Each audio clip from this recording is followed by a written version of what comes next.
Welcome to Global Market Watch. Today we have with us Simon Ballard, who is the Chief Economist at First Abu Dhabi Bank. Hi Simon, it's nice to have you here today. First of all, we'd like to know about the macro conditions in the GCC region, as well as how is it evolving given the current financial conditions globally. Thank you. Good morning. It's a pleasure to be speaking to you. Growth across the GCC continues to be driven by higher oil production, the recycling of government revenues, as well as robust household and business spending that continue to support the sovereign credit fundamental story in this region.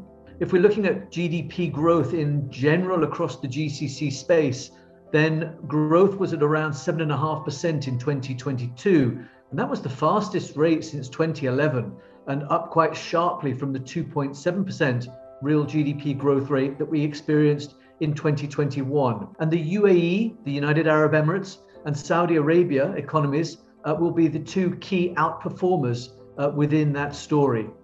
In fact, Abu Dhabi performed very, very strongly in 2022. And we saw recently the 2022 full year real GDP numbers for Abu Dhabi come in at plus 9.3% real GDP growth.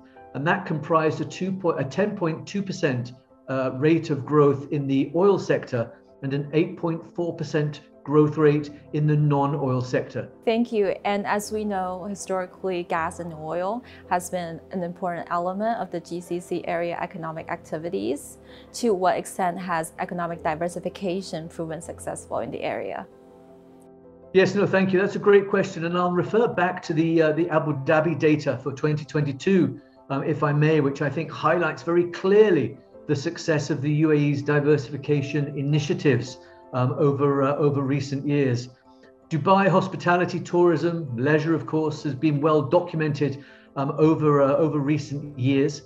But the Abu Dhabi 2022 GDP data showed non-oil GDP accounted for 50.2% of the nominal value of GDP. So for the first time, we saw more than 50% of Abu Dhabi's economy, largely a petrodollar based economy up until now, being attributed to non-oil activity.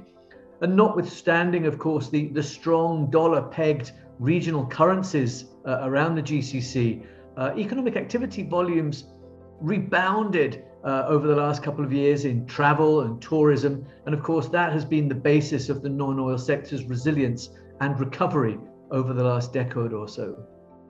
And the last topic we wanted to discuss with you today. So we have seen significant recovery from government balances since the 2020 deficits. Do you think this recovery is sustainable?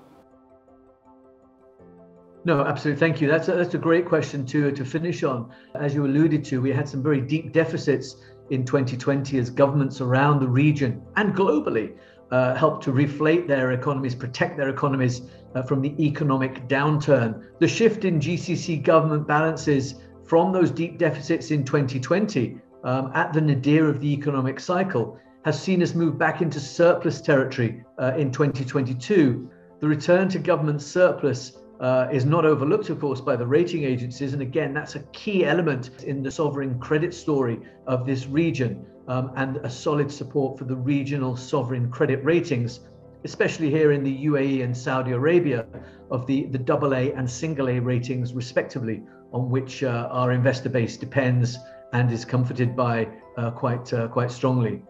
And if we look at the regional PMI data, that again supports the improving metrics, sovereign government metrics within the region. And we've seen those regional PMIs holding above 50 now since December of 2020. Saudi Arabia's PMI most recently for April was at 59.6, and the UAE's PMI for April was at 56.6. PMI above 50 suggests or indicates economic expansion. PMI below 50 indicates economic contraction. We've been above 50 in economic expansion mode since 2020 now. Thank you, Simon. Thank you very much indeed for having me. CICC demonstrates continued efforts and commitment to building a premier investment banking gateway between China and the GCC region, bringing China's investors and investment opportunities to the GCC actors.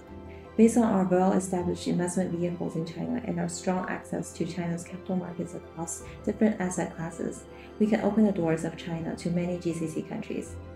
When China is going global, and the GCC countries are going through an economic transformation, there are many opportunities to build strategic partnerships between China and GCC countries, which is in line with the strategic objectives of the leadership of both countries. We continue expanding our presence and deepen our network with local partners and clients in GCC countries, where we will facilitate, advise, and execute those opportunities.